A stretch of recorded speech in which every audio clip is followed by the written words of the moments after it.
Welcome back. Pastor Lars Hammar here from Lord of Grace. Welcome back to our little series here.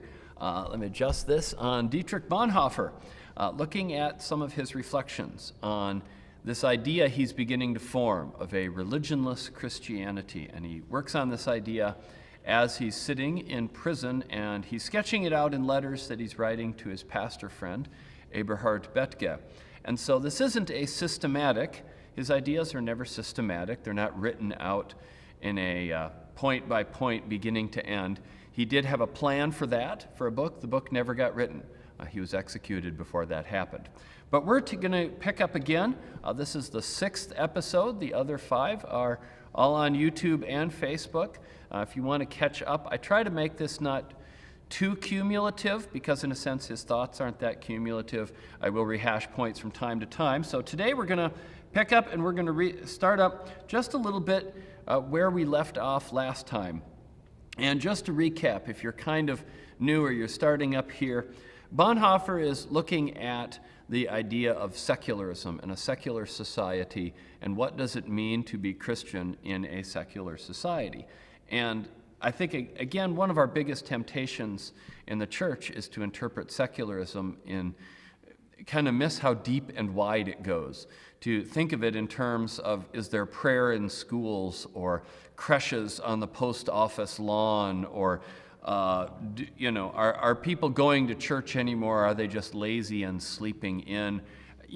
Those things are in many ways just more symptoms of what is a much deeper change in the way people think and interact with the world. And if you don't look at it in a deeper way, I think it's hard to understand, and it's easy to misdiagnose the problem.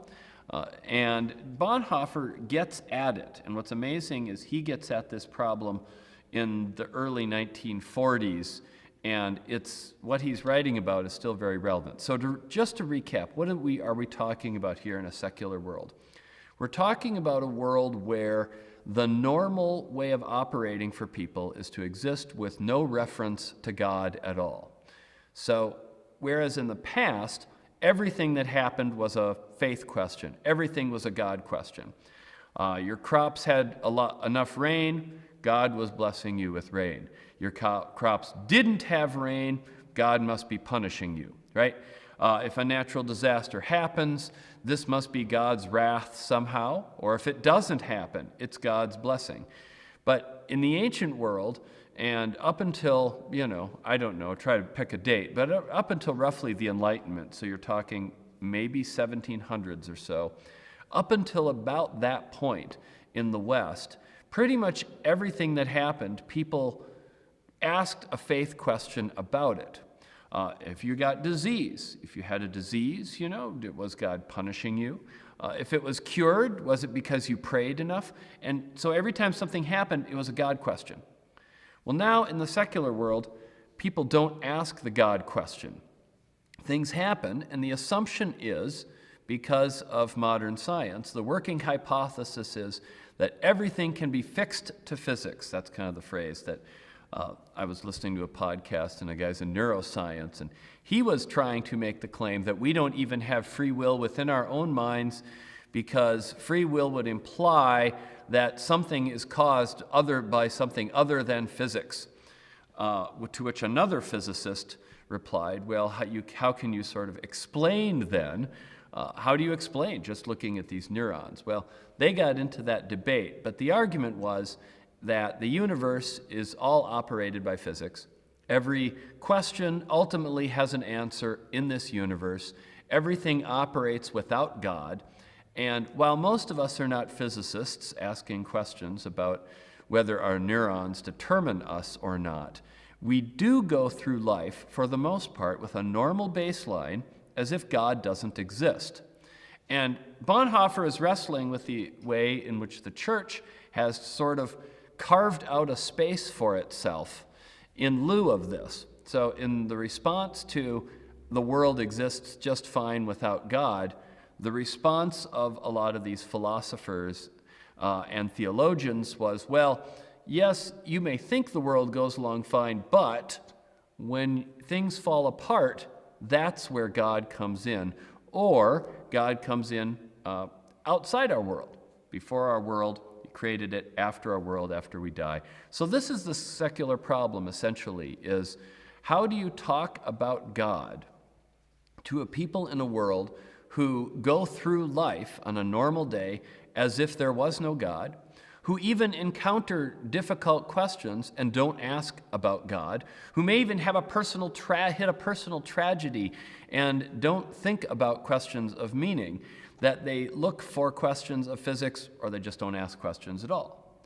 And does the church have a place in people's lives? Can we continue to convey the gospel when people aren't looking for the gospel? So this is sort of the deeper issue he's looking at. And again, I don't think most of us walk through our lives asking these sort of deep questions. And this is part of his critique, is that churches are sort of hoping that they can catch you. They'll catch you when when your confidence in the order of things falls apart, when there is tragedy or death or there's feelings of guilt. And he takes that critique against the church, but he also picks up and goes against philosophers as well. So let's start. We'll start here on, I think it's slide number 20. And I'm going to reread what I read last week just to give enough context for the next one. So I'll move over here. We'll put that slide up, and we'll reread this. This is some of his critique. Pardon me, I'm still overcoming a cold, so that's part of why I sound what I do, and my nose itches like crazy. So sorry about that. All right, so here we go. Of course, so he's writing, of course we now have the secularized offshoots of Christian theology, namely existentialist philosophy and the psychotherapists, who demonstrate to secure, contented, and happy mankind that it is really unhappy and desperate and simply unwilling to admit that it is in a predicament about which it knows nothing and from which only they can rescue it. Wherever there is health, strength, security, simplicity, they scent luscious fruit to gnaw at or to lay their pernicious eggs in. They set themselves to drive people to inward despair, and then the game is in their hands. That is secularized Methodism. Okay. Interesting. Secularized Methodism. So, what is he talking about here? What is he talking about? I got my notes here. He's essentially accusing psychotherapists and existentialist philosophers of doing the same thing that those Christian theologians were doing, which is essentially creating a problem to make themselves necessary. So if somebody's happy, their job is to find that inner darkness that you just haven't admitted, right? If you think life is going on fine and you're not asking big questions about the meaning of life and death and the purpose of existence, their job, they see it, is to sort of knock you off your smug, contented place so that you understand how dark it really is. And again, this is kind of interesting because Bonhoeffer's father was a therapist and a psychologist, but the psychology in Europe in the 40s was so very heavily influenced by Freud and this idea of we're always going to pry open to find whatever you repressed, and we're going to find that darkness that is in you, and it really is in you. And so every little bump and inconvenience along the road, there probably somewhere under there is, some deeper, darker desire, and we're going to find it. And so that's what he's sort of accusing the therapists of. And on the other side, he's going after the existentialist philosophers who most of us never read. And they sit there and they ponder, what does it mean to live in a world where I know I'm going to die? And most of us, again, we don't sit around and wonder, what am I going to do if I'm going to die? We don't ask that question. And I think if you went out on the street and you asked people, you'd probably get not very thought out answers. Oh, I don't know. I guess something happens. I'll die. I don't know. I'll figure it out later. People aren't walking around worrying about these things, right? And so what the theologians were doing is they're saying, if people aren't worried about these things, and they need to worry about these things to think about God, then we're going to knock them off their happiness. We're going to ruin their happiness and spoil their confidence and rattle their sense of security so that they will see the need for God, right? And in the same way, Bonhoeffer's saying the philosophers are doing that too, as well as the psychotherapists. They're sort of trying to knock you out of that happiness that you think you have. And essentially he's saying it's kind of unethical. It's really unethical and we shouldn't be doing it. All right, well, let's get on with the next, let's move on to the next slide. So that one I kind of covered a little bit last time, and we'll pick up again, and we'll look at the next one. All right, here we go. Excuse me. And whom does it touch? A small number of intellectuals, of degenerates, of people who regard themselves as the most important thing in the world, and who therefore like to busy themselves with themselves. The ordinary man who spends his everyday life at work and with his family, and of course with all kinds of diversions, is not affected. He has neither the time nor the inclination to concern himself with his existential despair, or to regard his perhaps modest share of happiness as a trial, a trouble, or a calamity. All right. This is an elaboration of what he said before. And, again, it is kind of interesting because Bonhoeffer himself is very intellectual, very schooled in philosophy. And as you read through his letters from prison, his reading list, it's not Harry Potter type stuff this guy's reading. I mean, he sits and reads these obscure philosophers while sitting in prison. Now, he's got lots of time to do it, but he comes from that intellectual background, so he isn't against intellectualism or learning per se, but he's calling out kind of a trend that's happened. All right, so whom does it touch, right? Well, he's saying that essentially all this existentialist philosophy stuff really is just an intellectual question, posed by intellectuals who have time to ask that question. And of course, it's interesting, he says intellectuals of degenerates. So is he saying that intellectuals are all degenerates, or is he only saying that it touches the degenerate intellectuals? I'd have to dig a little bit more into the German to find out exactly how the grammar of that works. The translation is kind of interesting to me. But, and then he says, people who regard themselves as the most important thing in the world, right? And I do think, there is always a little bit of a danger in intellectualism of becoming a little detached from realistic concerns. I get that. There's also, I suppose, the possibility that, if you're the person that's living that examined life, and you've reflected on all these questions of meaning, to sit there and go into the bar and worry about whether the Vikings are going to win the playoffs this season might seem kind of shallow, right? But the danger is that you're going to come across like a snob, right? Or start to actually think that you're better than those people who are talking about the Vikings when they really need to be thinking about their being unto death, And so, yes, that's definitely a danger. And I think he's just pointing out an extreme that probably was predominant in Germany at his time. And but again, he's talking about this, right? The ordinary guy, what is he worried about? His work, his family, his hobbies. And he isn't even interested in asking questions about being unto death. He's not worried about the nature of his existence. He's just going through life. And that these philosophers are trying to sort of spoil their fun and try to, again, break open, their safety and security so that they can have the answer to the pain that's in there. All right, let's see. One of the things, this is an interesting thing. I got my notes here. I got to thinking about, when I was looking at this, George Orwell's 1984. And I finally sat down and read it. I read it. I don't know, it never was assigned to me in English class. But I sat down and read 1984, and in this power structure that George Orwell envisions in this imaginary world is you have the party, and there's some sort of inner circle at the top of the party that's kind of secretive, and you don't know exactly who they are. And then there's the people who are in the party, and the people in the party are the ones being watched all the time. And in 1984, they're watched through their TVs, which are put up in every room all around. And if you try to hide out a view of the TV, that means that you're hiding.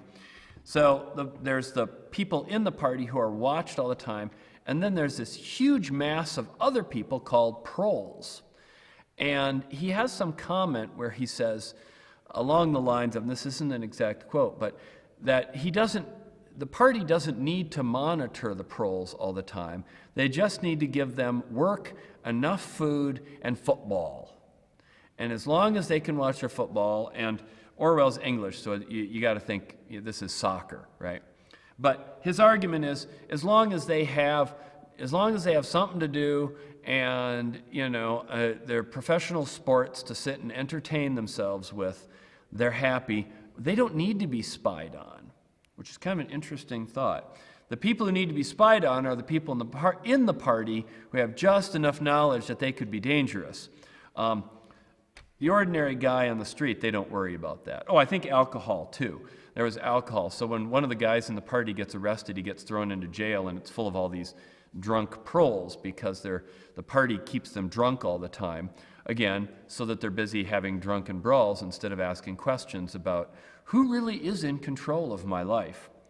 And it was just kind of an interesting thing, and is it a manipulation, or is it just the reality that most of us would get one life in this world, and we would rather not spend our time thinking about death, and we would be happy enjoying our time? Do I think that there's a value in examining? Absolutely. But I don't think it is right to also try to create a problem to create a solution. I think there's something really unethical about that, and it shows that your solution isn't really that needed. So again, where does Christianity fit in? If people are basically contented with their beer and their Vikings games, then what are we doing? Where do we fit in? Well, the church has to stop trying to be the fit in the darkness, in the empty spaces. We have to start being something that adds value to life, right? We have to be something that increases pleasure, increases happiness, increases one's enjoyment. If somebody's going to wake up on a Sunday morning and get off the couch and get dressed and get into that car and get to church, there has to be a sense in which there's a value to doing that that's greater than sitting at home. And people will do an awful lot of stuff, even things that involve a lot of work, if they think there's a value to it, right? And so you've tended to get a couple responses to this. One is the prosperity gospel, which says, oh, we'll add value to your life. We'll add cash value to your life. If you have faith, and I will give you steps to follow these steps, you will literally have more cash in your life. Look at Joel Osteen. Look at all the cash he has in his life. It works, right? So that the prosperity gospel, in essence, is kind of trying to answer the secularism question. Prosperity gospel doesn't try to deal with how God is present in despair. The prosperity gospel is very simple. You'll get stuff. Well, who doesn't want to get stuff? I think another response is often Pentecostalism. And I think I mentioned this before, but the idea that when I come to worship, there's a real powerful experience of joy and the Spirit. Not to say that one does not experience that in traditional worship. I always hate that critique. But I think the idea of it, again, is I go and I have this experience that adds to my life, right? And nothing is taken away. It's only added, and it's an experience here, and it gives me joy here. And I think even those of us who've gone through traditional worship in probably more quiet ways, but would say that we're here because we've experienced something that does add value to our lives. And so we need to get away from this trying to connect with in the negative, trying to be the solution to the problem. One of the examples of that I was thinking of is the way back in the 90s, the phrase that I kept hearing in church growth circles was felt needs. You needed to find out what people's felt needs were. What do they need? What do they feel they need? Right? That's how marketing goes. I may need something, but if I don't feel like I need it, I'm not going to go out and buy it. What I'm going to actually make the decision to buy is going to be based on what I feel like I need. And so there were megachurches that would hire people whose only job was to analyze felt needs. And then they would design the sermon series around the felt needs. People feel a need for, better marriages. All right, here's a sermon series on better marriages. People feel a need for knowledge of how to expand their portfolios. I don't know, how to achieve your dreams, whatever the felt need was. But underneath it all was still sort of a sense of finding what's missing, finding the missing piece, finding the opening, finding the lack that they don't have. One of the things, this was always with youth ministry, that this became kind of a thing for a while, was to figure out, what is the need that parents are feeling. And so they would do polls. And often the parents would write back, would answer back what is on every parent's mind, which is the parents' worries, right? Well, what does a parent worry? What do parents with teenagers worry about? What is their felt need? I want my kids to not get involved with a bad crowd and end up going down the path of sex, drugs, rock and roll, and getting strung out and dropping out of school and not succeeding in life, because they have these friends who just use drugs and sleep around all the time. And that is an angst that is very prevalent in a lot of parents today. Church-going or not church-going, right? This idea that school is full of all these bad influences. I kind of find it interesting that it was, when they started asking, it was boomer parents who started saying that. And I kept thinking, who was the generation that really pioneered sex, drugs, and rock and roll? Oh, that's right. It was the baby boomers worried about their kids doing the very things that they used to do, I think is part of it. But the idea with the youth group was to then tap into that need. So instead of using theological language to talk about how we were going to, inspire youth to a deeper relationship with Christ, not that that wasn't there, but in order to try to connect with that felt need, to try to be the answer to that angst, church youth groups, in their worst case scenario, would put a real heavy focus on sober living, abstinence, purity, and they would push these things really hard because the parents were hoping that if the church pushed those values, that would be a sort of counterbalance to all the sex, drugs, and rock and roll that they were getting at school. And so, but of course, what happens when, you go through high school and once a week or every other week, you're being told, don't have sex, don't have sex, don't have sex, don't have sex, don't have drugs, don't have drugs, don't have drugs, don't have drugs. And they're pounding that message into you. What is the message you get? Church is about depriving yourself of things that feel good because the church doesn't want you to, your parents don't want you to do that. So then religion becomes about denying pleasure. And what starts as a fairly well-intentioned idea that we should have better values than just sort of impulsive indulgence. And, I'm a parent of 5 kids. I don't want my kids hanging out with drug dealers or dropping out of school or getting strung out. I think there are other ways to influence values and to teach values that don't involve prohibition. Right? That don't involve the don't. I tend to be kind of a believer that if they're focused on more positive things, they're less likely to get into that, right? If they have a dream of being a chemical scientist one day, hanging out, behind the food city and getting lit up every afternoon is going to be seen as an impediment to that, right? So wise choices will tend to be made if there's a better sense of a future, if there's something else that's valued about themselves. But anyways, without going into too much depth on that, I do worry that a lot of kids get out of youth group, and that's their impression of what religion is. It's about, again, depriving yourself of good things in life.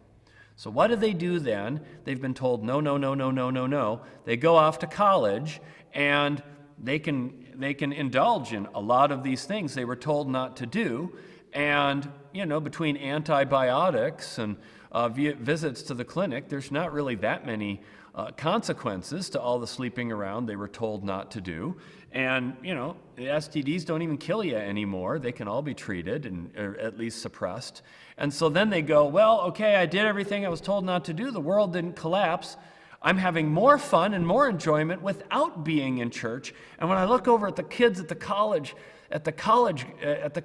church group, they all look repressed, stuffy, like they're not having any fun. I don't want to join that group, right? So again, we've continued by trying to connect in the negative. We've ended up giving an impression that that's what church is, that it's about the negative, the giving up, when it should be, what we should be teaching kids is how much better your life is with Christ, how much better your life is following Christ, ways that we can have joy and pleasure that aren't necessarily just casual indulgence, but to show an alternative vision that makes life more, not about suppressing and holding it in for a future reward. And so, anyways, that's kind of my youth group pontification there. Let's get on with the next one. Speaking of youth, go on to the next slide. It's number 22 here. The attack. Are we got the slide up? All right, here we go. The attack by Christian apologetic on the adulthood of the world, I consider to be in the first place pointless, in the second place ignoble, and in the third place unchristian. Pointless because it seems to me like an attempt to put a grown-up man back into adolescence, i.e., to make him dependent on things on which he is, in fact, no longer dependent, and thrusting him into problems that are, in fact, no longer problems to him. Ignoble because it amounts to an attempt to exploit man's weakness for purposes that are alien to him and to which he has not freely assented. Unchristian because it confuses Christ with one particular stage in man's religiousness with a human law. More about this later. Okay, he doesn't get around to the later. He doesn't end up having the time, particularly on the law issue. But okay, let's go back. Bonhoeffer is equating this idea of faith as filling in the need in your lacks with a level of immaturity, right? Because when we are babies, when we come out, we're babies. We are totally needy. We can do nothing by ourselves. And the point is that as we grow and we get older, we do more and more for ourselves. And that's what we do with our kids. We give them a little more responsibility, a little more freedom, bit by bit, so that as they get older, they will be adults. And what do adults do? Adults do things by themselves. They get themselves to work.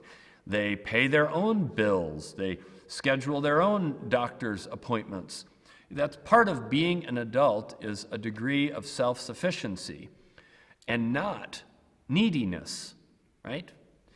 If Christianity is all about being there in that neediness, filling that need, then what he's saying is that kind of Christianity is about keeping people immature. Instead of giving them tools to live independently, you're keeping them dependent so that they stay dependent on you. That's a pretty stinging indictment. I really like to think that's not what I'm doing. I've said many times in my sermon, I'll look out in this room here and I'll say, look, my job isn't to sort of keep you, how should I say that? I'd word it the other way. I say, what I want you to do is to be strong, resilient Christians who are able to deal with issues and struggles yourselves, who can have the kind of a faith that can ask questions and maybe not even have an answer, because that's part of what adulthood is, right? Being able to accept responsibility for what you do and don't do, and what you know and don't know. And I think a very adult, mature response to things is to be able to say, either I did wrong or I don't know. And to say, I want you to be mature, resilient, strong Christians not needy. I don't say not needy, but that's kind of the subtext. Again, I think in a cynical context, a church tries to keep people needy so they keep coming back. And that's what Bonhoeffer is talking about. That this whole idea of God being about the lack, you have to keep people lacking. You have to keep them dependent, in a sort of immature state. And, that's always one of the atheist critiques, right? I'm more mature, I handle reality, I don't need a crutch, I don't need to rely on anything. I mean, we all know that our lives we are not perfectly self-reliant, nobody is. But that's the critique. When you try to make religion a crutch, you're complying, you're doing what their criticism is. So what does it say? It's thrusting him into problems that are no longer problems to him. I don't know how many of you ever had a Kirby guy come by your door to sell you Kirby vacuums. Those things are like $1,000 vacuums. And they're stainless steel. All I can think of when I see them is they remind me of the things my elementary school janitors in the 70s used to use. These just gargantuan industrial things. Well, we had a Kirby guy came by my house, 17 years ago maybe, and I had just bought this new area rug at Lowe's, and he offered to clean my rug for free.